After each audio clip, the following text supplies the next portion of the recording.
Hello, my dear YouTube community. I want to talk today about men all or women all. If you're a woman, you say this of men, and if you're a man, you say this of women, are all violent, are all abusive.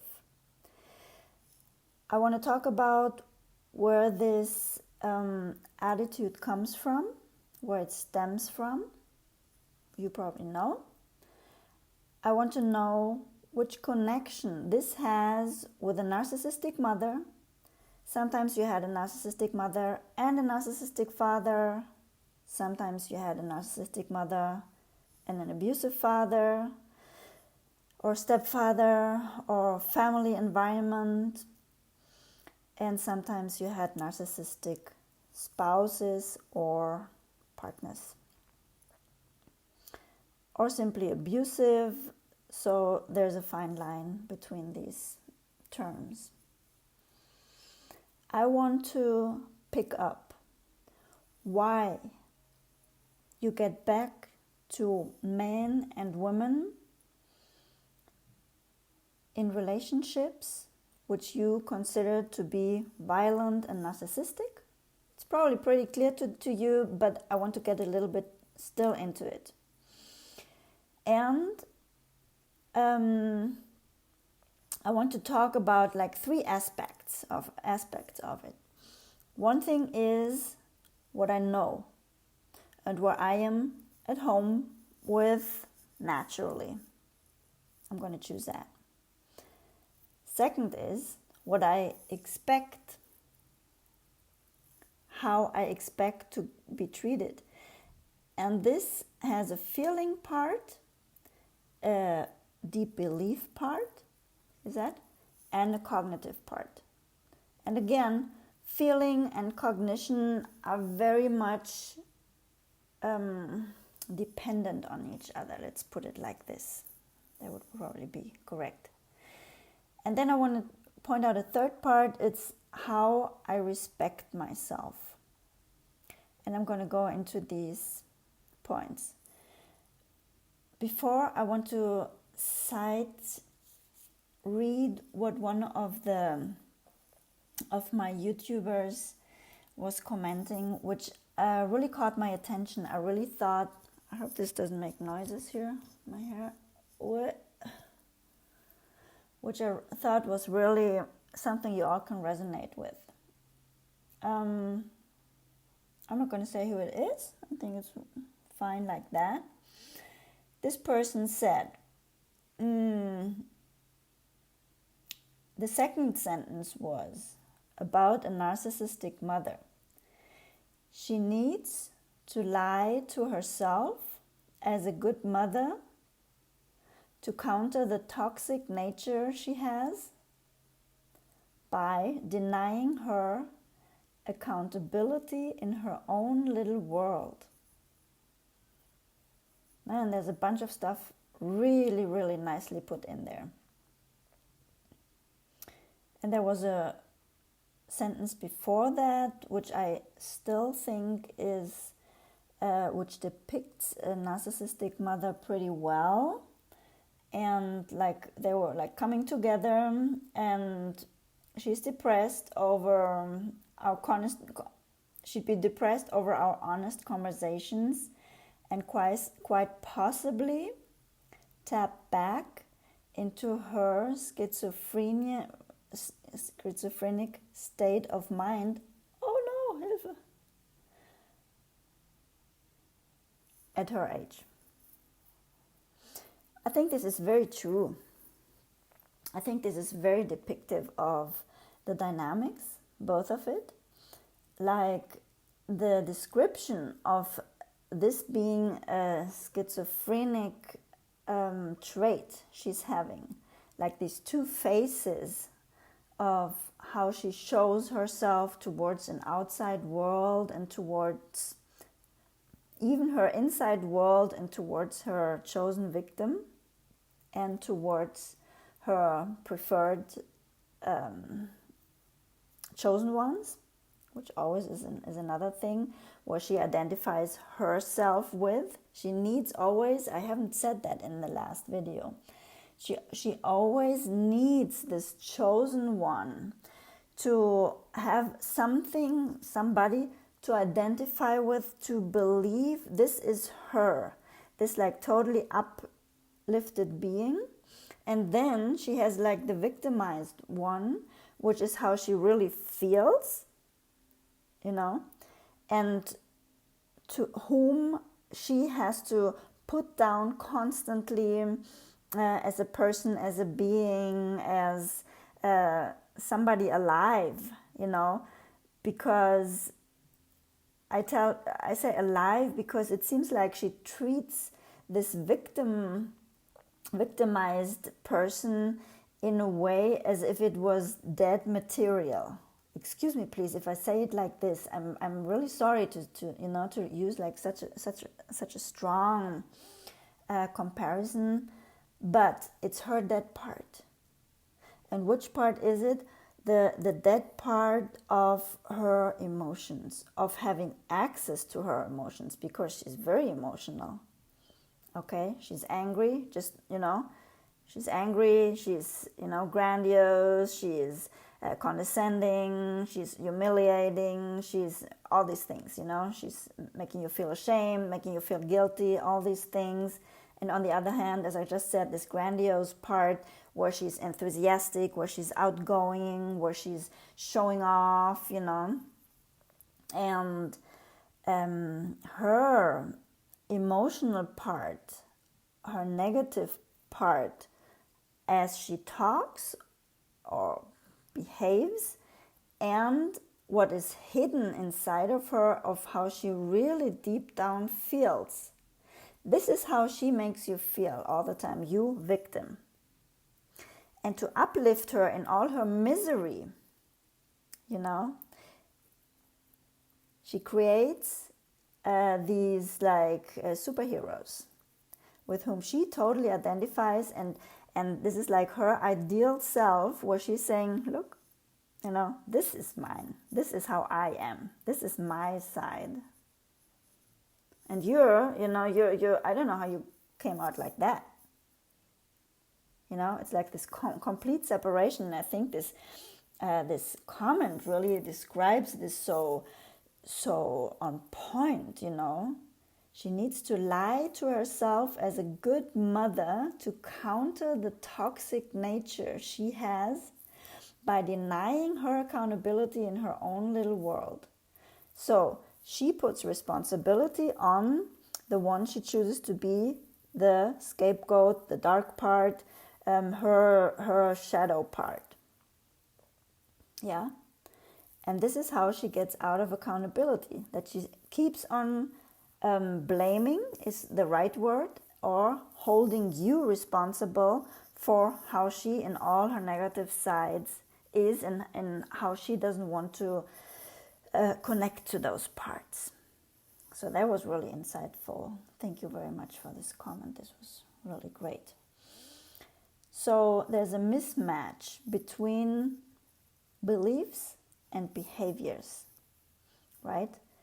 And this is the result. This describes just perfectly the result, how she acts. Now let's go back to all men are violent as from a woman's view, or all women are narcissistic, for example. We women rarely get described in relationships as being violent, but we can. But it's a term coined right now in those times, which wants to describe emotionally not available women as narcissistic. So, why would I, if I lived a lifelong as the victimized person in a relationship with, for example, a narcissistic mother? Since we're talking about this, put this down again, getting our messages in. And I'm choosing what I know, this part of I choose and I am in relationships which I know. And the relationships I am in is not where I want to be personally, like in a healthy relationship, let's say. Understand this. But it is where I am. Where I am on a, well, really also on a cognitive level, first understanding dynamics or not understanding, but this is not enough. It is never enough to stay only up here on a cognitive level to say, oh, I understand this isn't working. I understand she is this and that. I understand he is this and that. This is not enough to change. It's a knowledge about. It's almost like knowing, oh, well, there's something outside of me going on. So I know this. Okay? But this doesn't mean that this has sunk down into my emotional world where I feel what it is, how it was, how it is. I do feel. But the thing is this inner child thing. When I have all my feelings still stuck in this box, I always call this the safe, if you want to. You can put another picture of it, another image of it if you want to. And I guard those feelings of being humiliated, of being nothing worth, of never being loved, of always being treated unjust, of never being enough, of not having dignity, of never having been wanted in this life. This is so crucial. This is so crucial for the construction of your identity. And this is so cast away because it would hurt us so much. That's what we think, that's how we feel, that's why we keep it repressed. The fact is, we are now in a situation where we could have a look at it.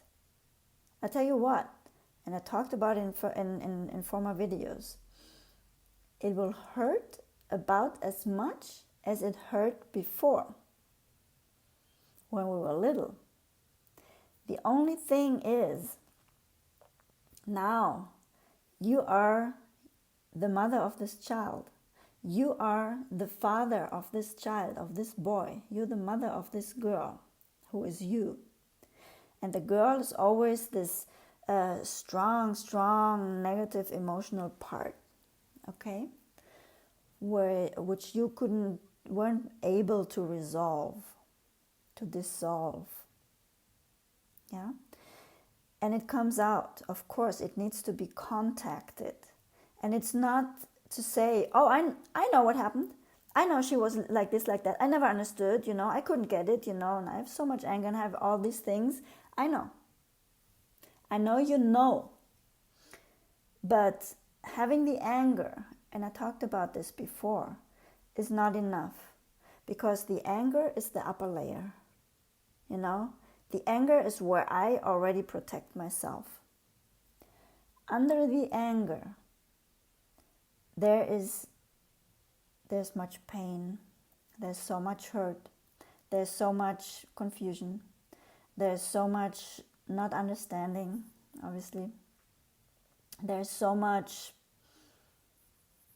unforgiveness, which you have your right to.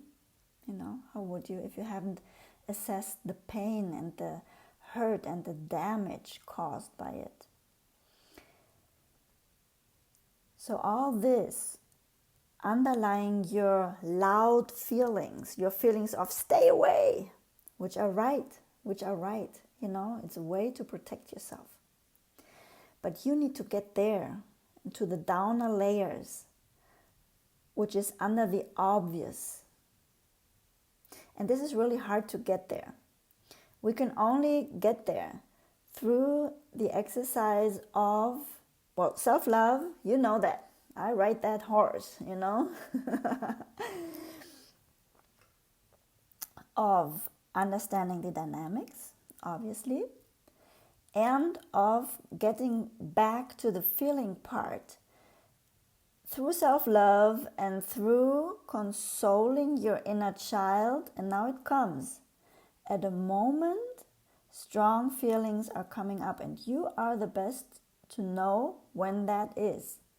Is it in form of some addiction, be it to alcohol, drugs, to pharmaceuticals, good word, to overworking, to sexuality, to risky sexuality, towards punishing yourself, towards, what else can I come up with? You know, to be anxious, to be depressed, to be angry all a life long, okay, to be stressed. So you watch what your traits are to deal with this deep level of anxiety, which is covered under anger or is covered inclusively under how your symptoms come up when you know things aren't right. Our body is really self-healing in a way that it looks for ways to become happy. And all the ways, the dysfunctional ways you have chosen to become happy, you need to identify now. If you have a tendency for depression, for anger, for running away, for being stressed always and too early, for having risk behaviors, for cutting yourself, whatever it is, for dissociating, just not being present anymore. Whatever you choose or chose, it was a way for you to deal with the pain. So now you need to find your way how you dealt with it. And there's two things to it. When it comes up, be with you. There's no more powerful moment in this world than being with you at the moment the anxiety, the stress, the whatever comes up, and to ask this inner child, what do you need right now? What is it? And let the pictures come. That can be scary at a moment, but it usually should be freeing, liberating, because you are getting in contact and you are an adult now. You have lived it already. There's nothing new coming to it. Understand that. You just don't have it present.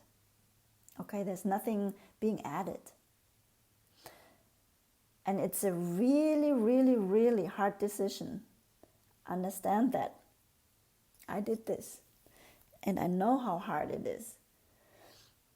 To stay with this, in this moment when these strong feelings of fear, abandonment, stress, anxiety, of whatever it is you want to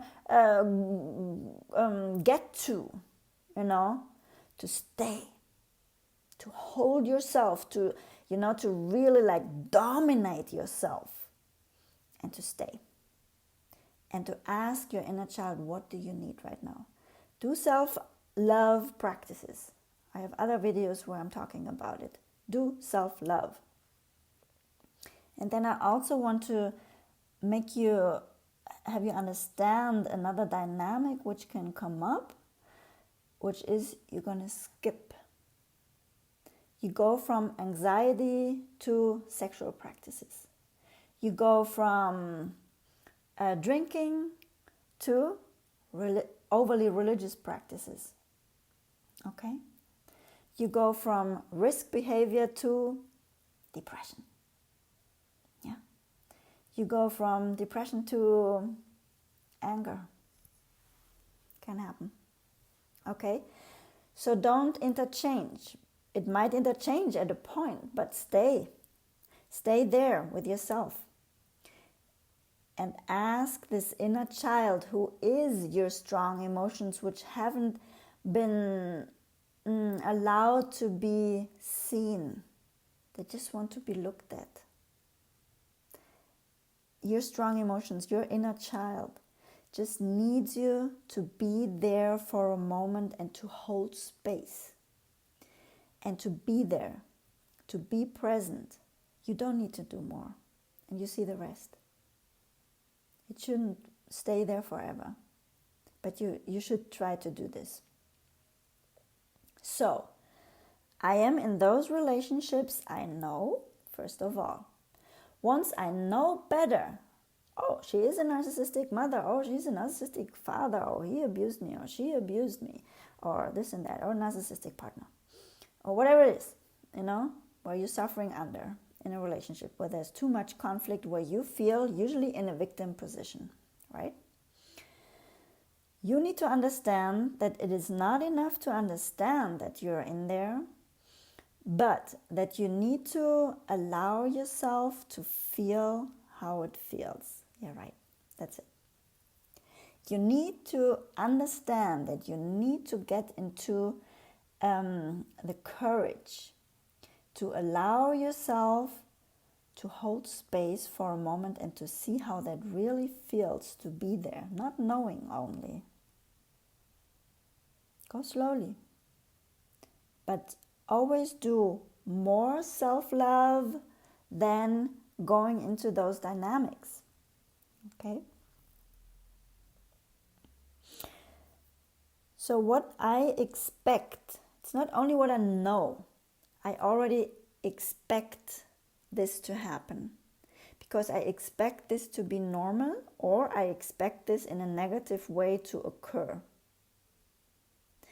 And I don't have the boundaries to say with the first gaslighting, with the first upcoming alarm signals. And those are my boundaries, that I'm like, oh my God, no, I can see where this person is, I don't have some really good relationships here. No, you're like, oh, I'm going to fix that person. I'm going to make this person love me in the end. I can do that. I did other things, right? You become all brave in saving the world. At least that relationship. Why? I'll tell you why. It's your own void. It's your own hurt. Where you don't want to get to, you rather fix the other person, supposedly, and it's also just a way of dealing with your pain, which is okay. Just be indulgent with yourself. It's okay that you're there and that you do this. Just be patient with yourself. You can do this. And you can fall and you can keep on doing this and you keep on doing this until you get where you need to get. But you need to get to the part which chooses this person to be sufficient in your life, or adequate, or who you love, or who you think loves you. Because this is how you learned what love is. Okay? So you expect this. And there's a cognitive part where you think. Oh, he's like this and that, but he or she is really, really this and that. In the end, because they always show like their victim part too, their sensitive part, their really hurt and vulnerable part. You're like really inside, deep inside, is like, oh, she's like a good person. Yes. But you need to see how this person treats you, if this person is consistent in treating you well, or if this person treats you in a way you are used to. Abandons you, humiliates you, gives you the ups and downs. And as I said, there's this cognitive part, knowing that this is what I expect, and then getting to the feeling part of no longer allowing this little child to be hurt like this and to get into contact with it once you are hurt. I don't want to so much hope in this community about changing a narcissist or changing a violent or something relationship. But I do want to talk about something, about that you need to learn to put boundaries, to elevate your inner boundaries, and to set boundaries, and to start speaking up for yourself, and be it asking questions. I see you now really angry. Could you explain to me what's going on? Or you say, I see you now really angry. When you have calmed down, I'm willing to talk to you. This is assertiveness. That you defend yourself first, that you listen to the warning signs, and you're like, hello? You know, something goes in you, hello? This ain't how people are treating me. Yeah, get into this attitude. And put this person into their boundaries. As I said, I don't want to sow too much hope with most of the people. But you can be successful with aggressors, female or male. You can. But why more than anything? I don't want to sow so much hope, and we might have people who are, because of this, staying in those dynamics, and they should go out. So I know I don't want to give out like a very ambivalent message, but I do want to give out this message that when you have lived in your upbringing with a narcissistic mother, or in narcissistic dynamics, family dynamics, siblings, father, abuse, sexual abuse, you will always be prone to encounter people who are familiar with not being seen, having vulnerabilities, having lived abuse.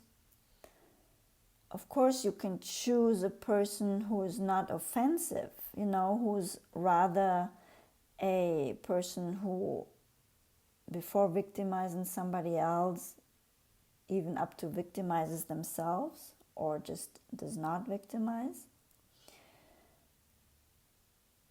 But there's just one thing you can really do besides self-love and taking care of your inner child, is to learn to stand up for yourself. You don't always, and like really like upcoming strong, aggressive situations, need to put boundaries. You need to put boundaries, of course, but not in a way of solving the case. But you need to get later into the dynamics by, I say, citing the person, saying, look, I need to talk to you about something, and do it in a calm manner, in a self-assertive manner, in a manner where you can feel you are strong, that you have the right to ask this person why it would occur to him or her to treat you like that. For this, you need self-worth, self-love, believe yourself, take yourself seriously. And what is it for? Now I'm going back to this. What is forgiveness for? For the other person? No. And setting boundaries is not so much for the other person, because this person can do it or cannot do it.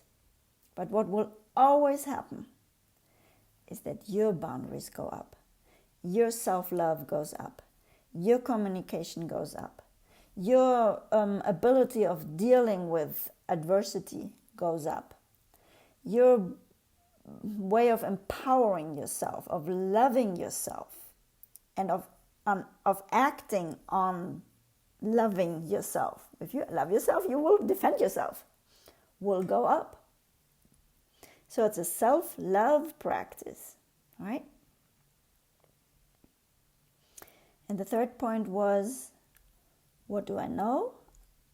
I am in the relationships I know. So what do I know? That's where I'm going to be in. What do I expect on a cognitive and emotional level concerning my beliefs about myself, who I'm worth being treated?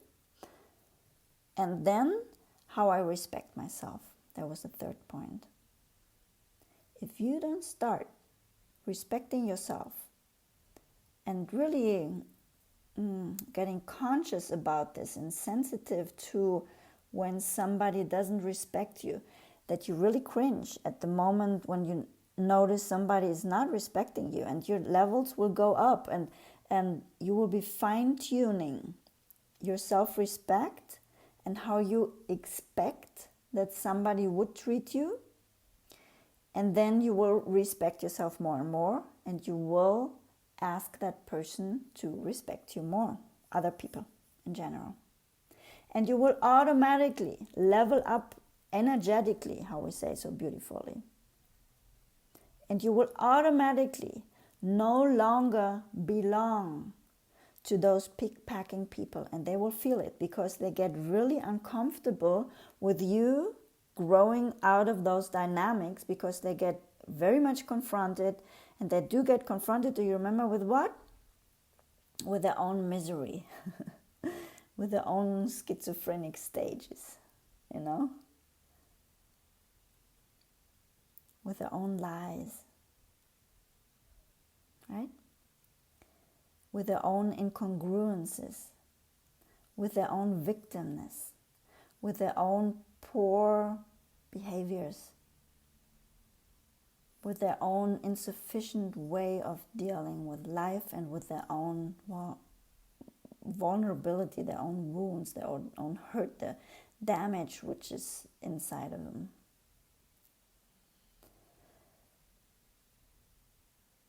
So you level up. And this will no longer be where you're swimming with them. You're swimming with the swans now, with the beautiful ones, because you're beautiful just the way you are, that you're valuable, that you have so much dignity, that you are loved, and be it by above, and be it by the one above, if you can't think of anybody better.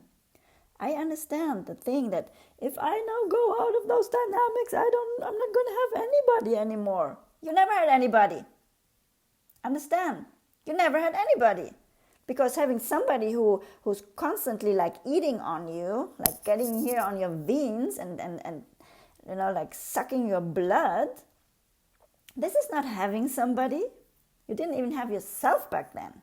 So when you start having yourself, you will automatically pull in people who are having themselves, who are careful with other people, who have their wounds too, who can communicate, who, don't like let down everything on you or what concerns their past, but, give out little ideas of where they're at, who can regulate themselves emotionally, who can regulate themselves in what they say, when they say what.